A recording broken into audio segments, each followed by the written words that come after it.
Bonjour et bienvenue sur le podcast Développe ton biz, le podcast qui donne la voix aux entrepreneurs du bien-être. Retrouvez chaque semaine une nouvelle personne qui viendra nous parler de son business, de l'idée au développement. Je vous laisse maintenant avec notre conversation. J'ai le plaisir de vous partager aujourd'hui ma discussion avec Sandrine, sophrologue, avec qui on va aborder de nombreux sujets autour de son parcours de vie, l'entrepreneuriat ou encore la sophrologie sous différentes formes.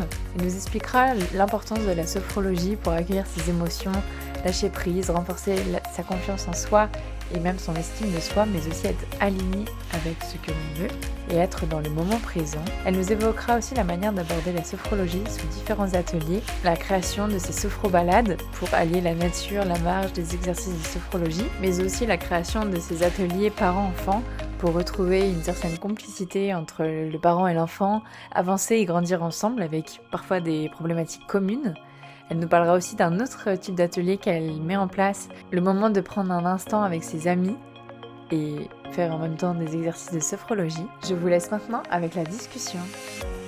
Bonjour Sandrine. Bonjour. Je suis très contente de te recevoir sur le podcast. Merci, oui, moi aussi. C'est un challenge un petit peu pour moi.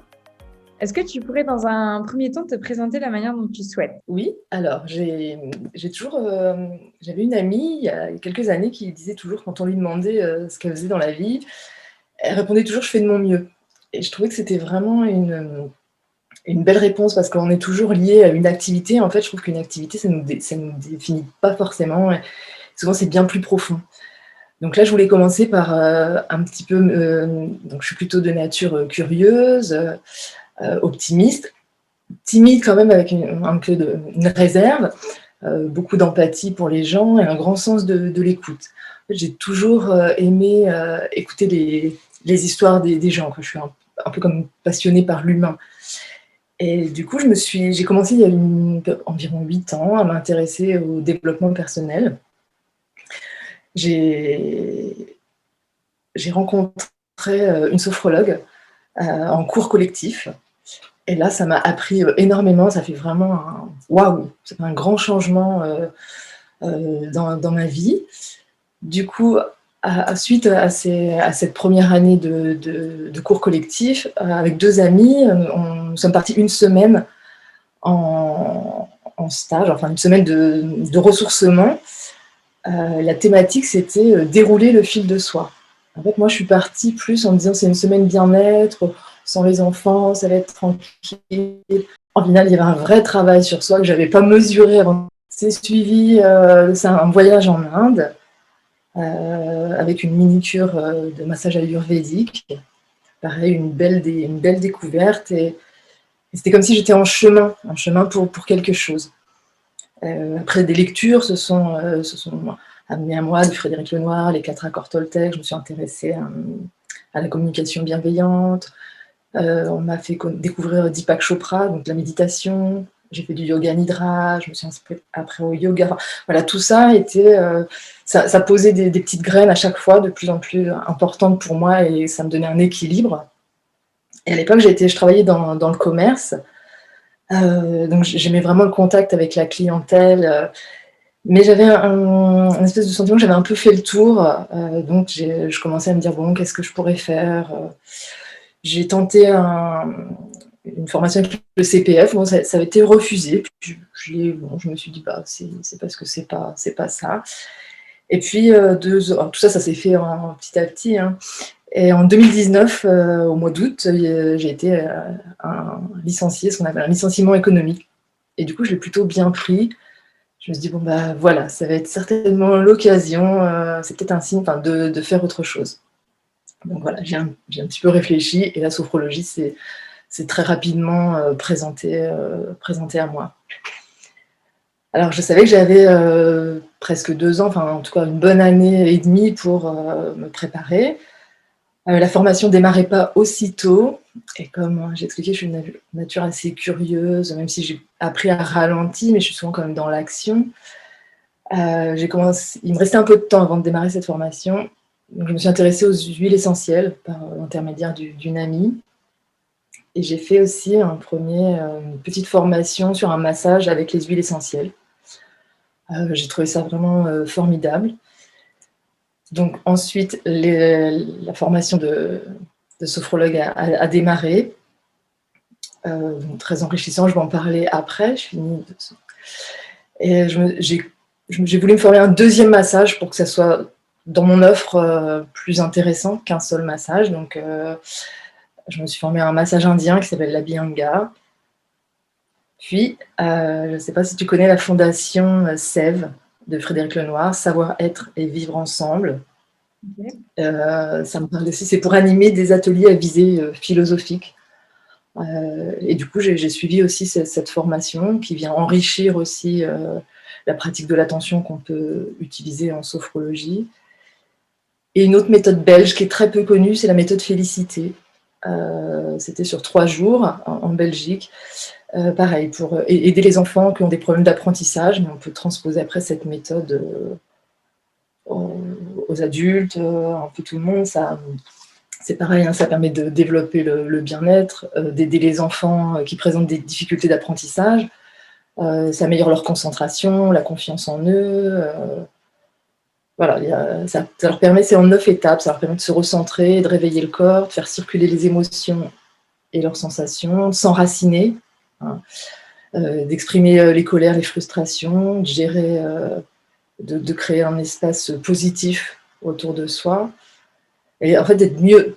On se dit, si on est mieux dans son corps, on est mieux à l'école. Mais ça se transpose aussi aux adultes. Si on est mieux dans sa vie, dans son corps, bah, on est mieux aussi. Donc voilà, c'est comme ça que ça s'est monté un petit peu. Mais le gros du truc, c'est quand même la sophrologie, quoi, la grosse formation. Ok, alors est-ce que tu pourrais justement présenter la sophrologie? Qu'est-ce que c'est? Alors la sophrologie, c'est l'étude de la conscience. Le mot conscience en latin, c'est-à-dire connaissance. C'est une méthode en fait de relaxation qui sort un peu du lot. C'est ce qu'on appelle une méthode psychocorporelle, c'est-à-dire qu'elle allie le physique, le mental et l'émotionnel. En fait, on est dans le corps, l'esprit et le cœur, en fait. Et vraiment, on essaie de trouver une unité entre le corps et l'esprit. On essaie de trouver, en fait, de créer une harmonie. C'est utilisé dans le milieu médical. Hein. C'est une méthode qui a été créée par Alfonso Caicedo dans les années 60. Il était neuropsychiatre. Donc, on a déjà un petit peu une vue de ce qu'était la psychiatrie à cette époque-là. Donc, lui, il a voulu aller chercher d'autres outils pour améliorer certainement les conditions et mettre d'autres choses en place. Et donc, c'est une thérapie, ce qu'on appelle les thérapies brèves, les thérapies courtes. Ça me vend en poupe en ce moment. Hein.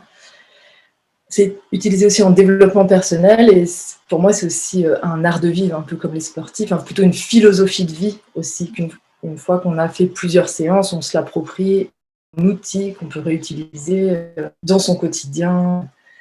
C'est-à-dire que ça me permet aussi d'accueillir nos émotions, de favoriser le lâcher-prise, de renforcer la confiance en soi, l'estime de soi, deux choses différentes. Ça aide à vivre dans une harmonie plus forte, en fait. On aide les clients à utiliser leurs propres ressources et ça passe avec beaucoup de prise de conscience, en fait. Donc, c'est basé sur des exercices de respiration, des exercices de contraction, relâchement musculaire et des exercices de visualisation positive. Il y a deux grands courants. Alors, les exercices, le training autogène, on apprend à se relâcher n'importe où, n'importe quand, et en fait, on concentre son esprit sur des sensations de lourdeur et de chaleur dans différentes parties du corps. Donc ça permet de s'apaiser, et on utilise aussi la relaxation de Jacobson.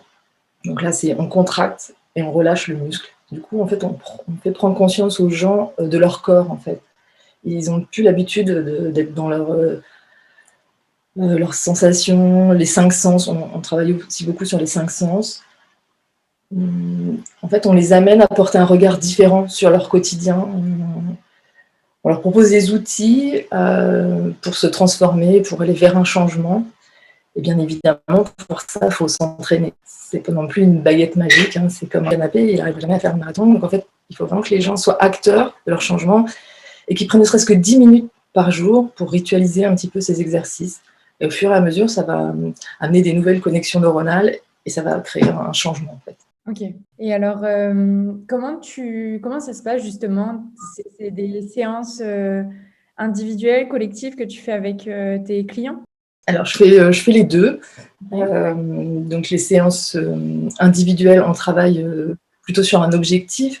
Ça peut être quelqu'un qui a une mauvaise qualité de sommeil, ça peut être quelqu'un qui prépare un examen, un permis de conduire, ou ça peut être quelqu'un qui fait des crises d'angoisse. Donc, ils ont une problématique bien identifiée au début et ils donnent ensemble, on aboutit à un objectif lors de la première séance où on fait connaissance. Cet objectif doit être positif en disant je souhaite. Et puis ensuite, moi je définis donc chaque séance est adaptée. Je définis le nombre de séances qu'il faut pour atteindre cet objectif. Ensuite, lors de la séance, il y a à peu près 4 exercices qu'on appelle des exercices de relaxation dynamique. Alors, c'est un peu deux termes contraires, mais c'est-à-dire que c'est des mouvements doux associés justement à de la respiration et des contractions, relâchement musculaire. Et il y a une deuxième. Donc, en faisant ces exercices, on baisse le niveau de conscience des gens, un relâchement musculaire et aussi donc mental. Et en deuxième partie, c'est ce qu'on appelle une sophronisation, c'est un terme un peu technique. On fait des visualisations positives pour les gens. En fait, si on les amène à se projeter mentalement sur un futur réussi ou à se voir faire autrement que d'habitude, etc., ça va ancrer des choses.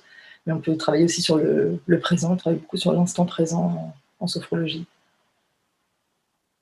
Ensuite, il y a les cours collectifs qui sont différents. Donc là, on est plus sur de la détente, relaxation, mais il y a quand même des prises de conscience qui se font, mais chacun à son rythme.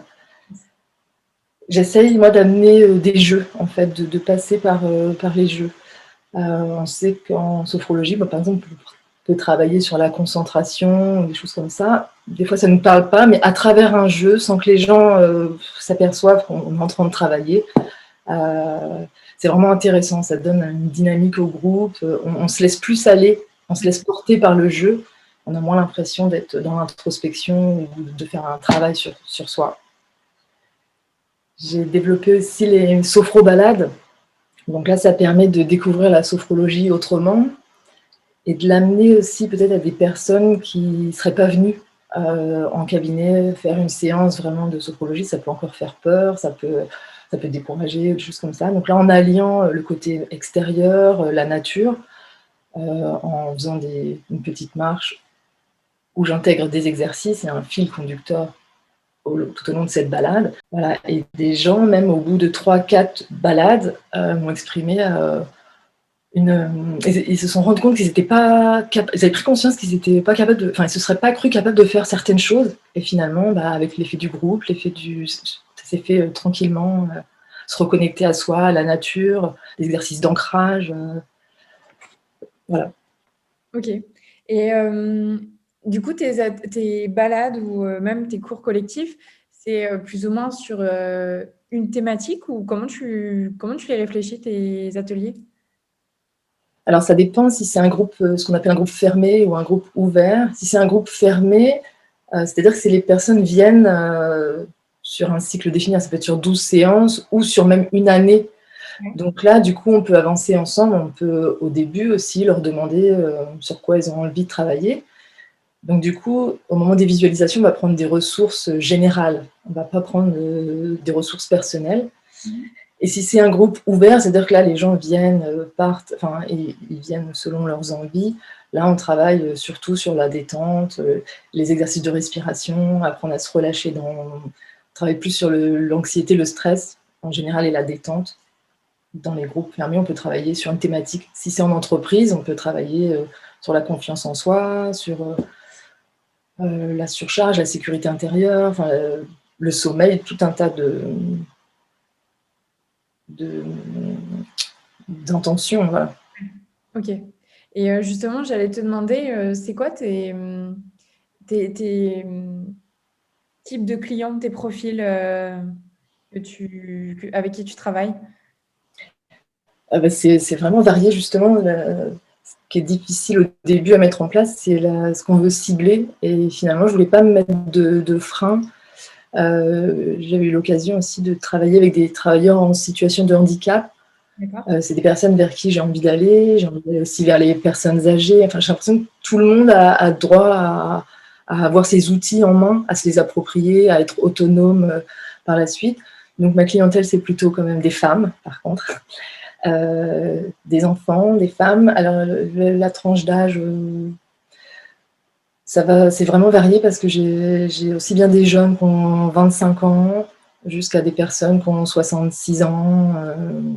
Mais pour l'instant, j'ai que des femmes. Ok. Et c'est parce que tu t'es ciblée là-dessus ou c'est plutôt parce qu'au final, les femmes étaient plus ouvertes, en tout cas celles que tu as rencontrées à la sophrologie? Je pense que les femmes sont plus ouvertes. C'est en train de changer, parce que dans les cours collectifs, je suis intervenue dans une société où il y avait la moitié, sur 12 personnes, il y avait la moitié d'hommes, la moitié de femmes. Donc ça, je trouve ça vraiment extraordinaire. Je pense que les femmes peut-être prennent plus de temps. En tout cas, en ce moment, il y a une réelle prise de conscience pour aller mieux. Il faut prendre du temps pour soi. Il faut essayer d'avoir une meilleure connaissance de soi. Il faut essayer de... Tu vois, voilà, en tout cas, c'est les femmes qui viennent à moi quoi, pour l'instant. Alors, je pense que les femmes ont plus envie d'aller vers une meilleure connaissance de soi, vers un changement pour un mieux-être. Ouais. Je ne sais pas si au niveau de la tranche d'âge aussi, tu m'as posé la question. Alors, c'est vraiment varié. J'ai des jeunes de 25 ans jusqu'à des femmes de 66 ans. C'est vraiment varié avec des profils différents, même des personnes âgées, plus de 70 ans, qui décident aussi, qui n'ont pas forcément envie d'un suivi psychologique, mais du coup, comme la sophrologie, on en parle de plus en plus. Ouais. En tout cas, viennent pour, en tout cas au début, apprendre à se relaxer, se détendre. D'accord. Et oui, du coup, quand on s'était appelé, tu m'avais parlé aussi des ateliers que tu faisais avec les enfants. Est-ce que tu pourrais nous en dire un peu plus? Oui. Ce que j'aimerais vraiment développer aussi, c'est l'atelier parents-enfants, c'est-à-dire une espèce de retrouver une complicité entre le parent et l'enfant, de voir que c'est possible de partager un moment de relaxation, de faire du bien aussi bien à la maman qu'à l'enfant. Alors je dis maman, mais ça peut être un papa, ça peut être même un adulte, ça peut être un oncle, un cousin, enfin vraiment en duo, mais que l'enfant partage avec un adulte, de voir qu'il n'est pas seul, que des fois ils ont les mêmes problématiques. Par exemple, un enfant qui n'a pas confiance en lui, il peut s'apercevoir que sa maman aussi, ou des choses comme ça, et qu'ils avancent ensemble, qu'ils grandissent ensemble, qu'ils voient ce changement ensemble, et toujours avec une partie de jeu, une partie aussi pour les enfants de contes, où on utilise leurs super-héros de dessins animés, aussi qui sont un peu plus grands, des personnages de manga, et souvent ils se transposent dans l'histoire qu'on leur raconte. Et les parents peut-être découvrent aussi un peu l'univers de leur enfant. Voilà, c'est vraiment pour rapprocher l'enfant avec le parent, ou le parent avec l'enfant. D'accord. Et du coup, ça, c'est des ateliers que tu fais dans ton cabinet? Oui, je fais dans mon cabinet. Il faut que je communique plus dessus pour l'instant. Et j'ai toujours plein d'idées, etc. Et j'aimerais développer aussi un instant pause sophro, plus là entre copines. Je l'imagine un samedi après-midi, enfin voilà, elles sont 4 ou 5. Et aussi de voir l'effet du groupe, qu'elles ont aussi des choses à partager, des choses à apprendre ensemble et qu'elles se rendent compte que oui, on ne sait pas forcément respirer, on n'utilise pas sa respiration abdominale, celle qui pourtant favorise la détente, le relâchement, l'apaisement. Qu'elles partagent un moment vraiment entre copines sans prise de tête, et que ça soit doux dans la progression en fait. des petits changements et elles peuvent échanger ensuite après. Et là, je pense à ça. Est-ce que tu fais du coup, hormis les balades, des ateliers qui sont un peu plus en nature? Parce que des fois, la nature est vachement puissante pour relaxer ou pour justement se reconnecter un peu au moment présent et tout ça. Alors oui, quand je dis balade, c'est dans un endroit, on peut aller au parc de Rouelle, à la forêt de Montjon. On utilise en effet les éléments où souvent il y a de l'eau, il y a les arbres. En fin de première séance, on amène les gens à aller vers un arbre. Alors pas ceux qui ont, c'est ce qu'on appelle la sylvothérapie, mais des fois des gens ont un peu de mal. Je leur dis juste, on peut juste aller poser sa main, remercier la nature de ce qu'elle nous offre, de ce qu'elle nous offre visuellement, de ce qu'elle nous offre au niveau de pour qu'on respire mieux, de l'oxygène, etc. C'est en effet en pleine nature, et c'est vrai que la nature permet aussi de s'apaiser. Rien que d'être en pleine nature, ça permet l'apaisement. J'utilise aussi, quand j'ai dit tout à l'heure, on travaille sur les 5 sens. Par exemple, je leur fais expérimenter une petite marche, et puis donc avec une certaine respiration, et on refait la même marche en mettant des bouchons d'oreilles. En fait, c'est pour se rendre compte comment on écoute sa respiration quand on a des bouchons d'oreilles, ou on peut expérimenter aussi de marcher avec quelque chose sur les yeux, avec un masque. Alors, on est guidé, on est en binôme à ce moment-là, on est guidé. Là, c'est pour expérimenter aussi la confiance en soi et le lâcher-prise. Quand on ose marcher, avancer alors qu'on a les yeux fermés, on a un sens qui est caché. Voilà, c'est pour vraiment à chaque fois les amener sur des choses différentes qu'elles ont. On les a tous, nos 5 sens, mais on les oublie. On oublie de les utiliser, on oublie vraiment au quotidien de s'en servir. Et la respiration, c'est vraiment un super pouvoir, quoi. Elle permet vraiment plein de choses. Ouais. Et je trouve ça top, là, le fait de faire les balades, parce que par exemple, tu vois, je me dis, imaginons que la sophrologie, ça me fait un peu peur, comme tu disais, d'aller en cabinet. Je trouve ça pas mal d'aller en balade, t'es pas enfermé avec une personne, entre guillemets. Et en Mmh. plus de ça, tu peux y aller avec un ami, avec quelqu'un en qui tu as confiance. Comme ça permet de passer un moment à deux, de découvrir une pratique et en même temps de passer un bon moment de relaxation, de sophrologie. Exactement, et c'est vraiment aussi ralentir. Je leur dis souvent aussi au début, c'est comme un cadeau que vous vous faites, vous vous octroyez un moment pour soi.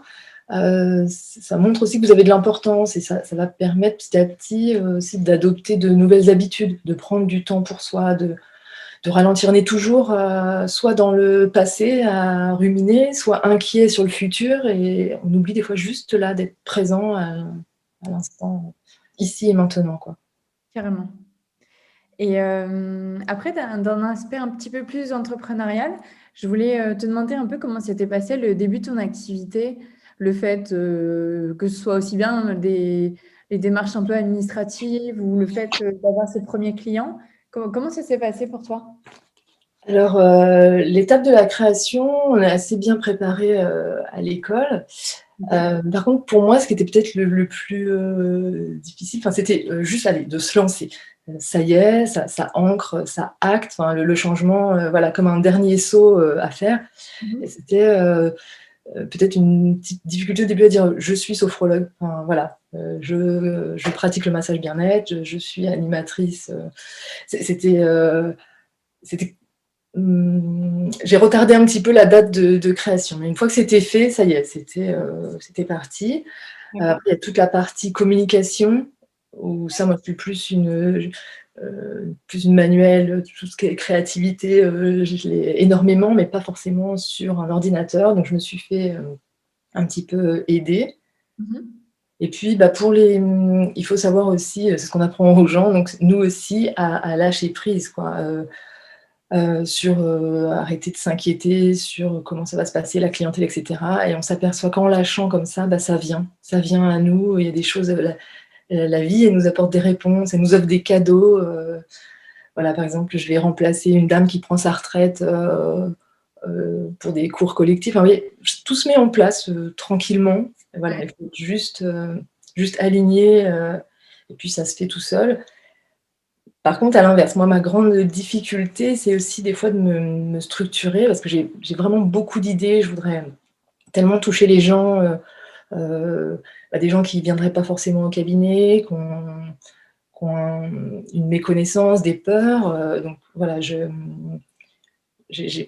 voudrais par exemple proposer je voudrais me mettre en partenariat par exemple, avec un restaurateur pour faire un repas mangé en pleine conscience. Je voudrais, par exemple, comme je propose aussi des massages, proposer des massages dans des gîtes. Je vais vers les mairies pour qu'ils puissent, comme je disais, toucher des gens qui ont pas les moyens d'aller vers ça. Donc là, c'est plutôt la mairie qui me rémunérerait et du coup qui offrirait à certaines personnes de leur commune la possibilité de découvrir la sophrologie.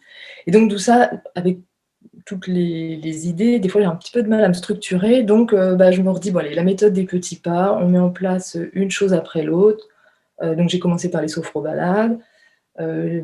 J'aimerais par exemple co-créer un week-end bien-être avec une amie, donc là, où il y aurait de la sophrologie, des massages, sophrobalades, des outils aussi de développement personnel. Donc voilà, je construis petit à petit, je me dis une chose après l'autre. Mmh. J'essaye d'être aussi à l'écoute, plus à l'écoute de moi, de mon corps, voilà, de ralentir tout en étant dans l'action, mais une chose après l'autre, quoi. Carrément. Et pour revenir à ton début, comment, tu as eu tes premiers clients? Est-ce que tu as je sais pas, tu as communiqué sur les réseaux? Est-ce que c'est le bouche à oreille, Alors j'ai communiqué sur les réseaux, mais je pense que c'est plutôt le bouche à oreille et j'ai mis quand même des affiches, dans il faut vraiment utiliser notre réseau et les gens qu'on a autour de nous. Si on a des gens qui travaillent dans des sociétés, leur donner un petit flyer qu'ils mettent dans la salle de pause. Ou je suis allée voir les cabinets de kiné, certaines psychologues parce que c'est complémentaire, mon médecin traitant. Enfin voilà, faut essayer d'aller le plus large possible dans des structures, même les associations, les mairies, déposer et puis voilà, d'un client, le bouche à oreille et cetera et petit à petit l'agenda se remplit. OK, super. Est-ce que, tu aurais, une grosse difficulté que tu as eue, ou que tu as peut-être encore au niveau entrepreneuriat que tu aimerais nous partager et comment tu as réussi ou comment tu fais face pour avancer? Comme je suis encore, au début, pas vraiment dire que j'ai une difficulté, j'essaye, voilà, comme je lâche prise aussi, je me dis: voilà, ça vient à mon rythme, et c'est juste, ce qui est là, à accueillir».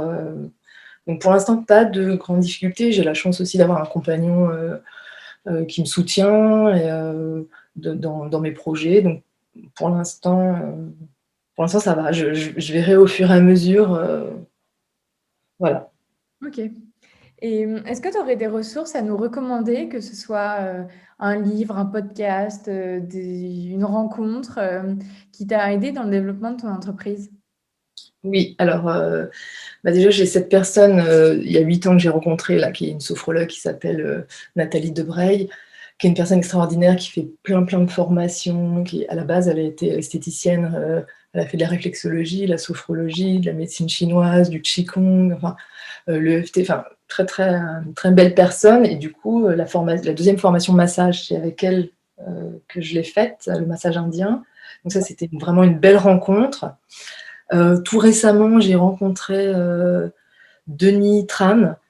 Tu pourras regarder sur internet si tu pouvais le podcaster, enfin je sais pas comment on dit, l'interviewer, ça serait franchement une belle rencontre. Alors il est professeur de qigong, mais il soigne les gens, d'une façon aussi naturelle. Enfin, on a tous un pouvoir d'auto-guérison et il fait des cours collectifs, il a une chaîne YouTube et tout, il est juste extraordinaire.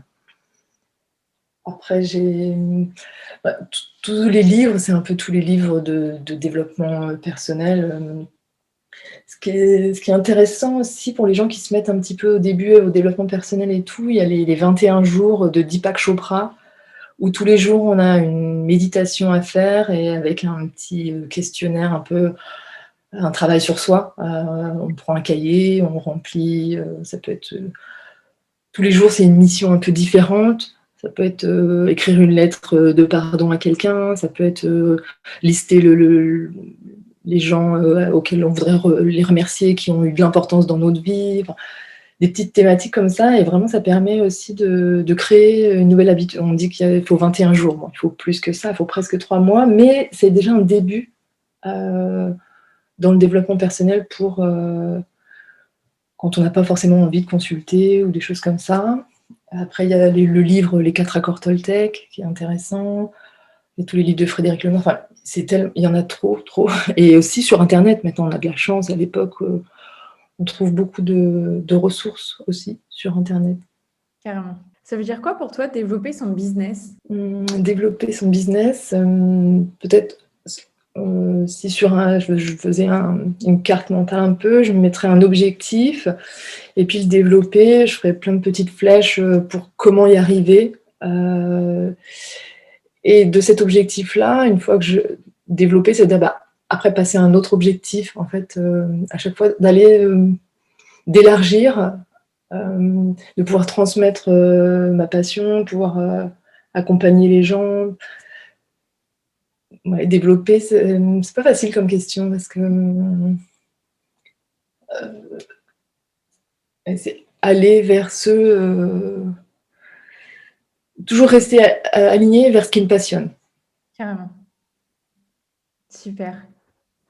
Où est-ce qu'on peut te retrouver pour en savoir plus sur ce que tu fais, sur tes balades? Alors donc mon site Facebook, c'est La Fontaine des Possibles. Donc moi je m'appelle Sandrine Fontaine en fait, et donc c'est en cherchant le nom, j'ai une amie qui m'a dit bah tiens, pourquoi ce nom-là, La Fontaine des Possibles, et comme je trouvais rien d'autre, et puis finalement j'ai accroché et je me suis dit oui, il y a plein de choses de possibles dans la vie. Donc voilà, donc sur Facebook, La Fontaine des Possibles. Mon site, c'est http, enfin peut-être tu le mettras en... Oui, je mettrai dans les notes du podcast. Voilà, c'est un site Wix, un site internet, où justement on peut trouver tout ce que je propose, les sophromassages, les ateliers parents-enfants, les sophrobalades. Ok, super. Bah, je mettrai tout ça dans les notes du podcast. Je te remercie pour cette discussion. C'était super intéressant de découvrir un peu plus la sophrologie et de voir qu'on peut la pratiquer de nombreuses façons différentes. Oui. Ouais, c'est vrai que ça a tellement de possibilités, et pour aider les gens vraiment à baisser leur anxiété, diminuer la fatigue, leur apprendre à respirer, renforcer leur optimisme aussi, renforcer la confiance en soi, favoriser le lâcher prise, accueillir tout ce qui est émotion. Souvent on dit gérer les émotions, c'est plutôt accueillir, savoir qu'elles sont là, il faut les observer, les accueillir avant de pouvoir vivre avec correctement. Carrément. Et pour finir, je voulais vous partager le message que m'a envoyé Sandrine quelques temps après. C'est à propos de un de ses accompagnements avec une de ses clientes. Je vous laisse écouter. Au début, une jeune cliente qui avait eu pas mal de prise de conscience, elle faisait beaucoup de dessins étant plus jeune, et quand elle a eu ses 2 enfants, elle n'en fait plus du tout. Et c'était vraiment pour elle un moment de détente et de sérénité. Enfin, ça lui apportait beaucoup. Et avec l'accompagnement ensemble, elle a vraiment pris conscience que c'était important pour elle et que ça serait bien qu'elle s'y remette. Et donc, un des beaux moments, c'est à la dernière séance. Non, elle est revenue après. Elle m'a offert un dessin de ce qu'elle vivait pendant ce qu'on appelle les sophronisations. Donc voilà, j'étais toute émue. C'était vraiment un beau cadeau pour moi, mais pour elle aussi, quoi, de cette belle prise de conscience pour avancer et de prendre du temps pour elle et de se remettre au dessin. Merci beaucoup. Merci à toi. Je trouve que c'est chouette à écouter, mais pour tout le monde, même par exemple mes sœurs, etc., d'entendre des gens qui ont osé, qui ont développé aussi autre chose, parce que souvent il y a des reconversions, enfin, il y a des chemins de vie, hein. Ça peut donner envie aux autres, susciter, ça je trouve que c'est super intéressant. J'espère que cette discussion avec Sandrine vous a plu autant qu'à moi. Surtout, n'hésitez pas à aller voir ce qu'elle propose. La sophrologie est très intéressante, surtout avec son approche qui se veut vraiment non intrusive et accessible à tous. J'espère que ce sera encore une nouvelle pratique que vous aurez envie de tester. Le podcast s'accorde des petites vacances lui aussi pour cet été. On se retrouve dès la rentrée avec de nouvelles invités. En attendant, n'hésitez pas à aimer et à partager le podcast autour de vous. Vous pouvez aussi le noter de 5 étoiles sur Apple Podcast. Et surtout, n'hésitez pas non plus à me recommander des personnes que vous aimeriez entendre sur le podcast. Je vous souhaite un bel été. Et surtout, n'hésitez pas à prendre du temps pour vous et à écouter d'autres épisodes de podcast durant cet été. À très vite.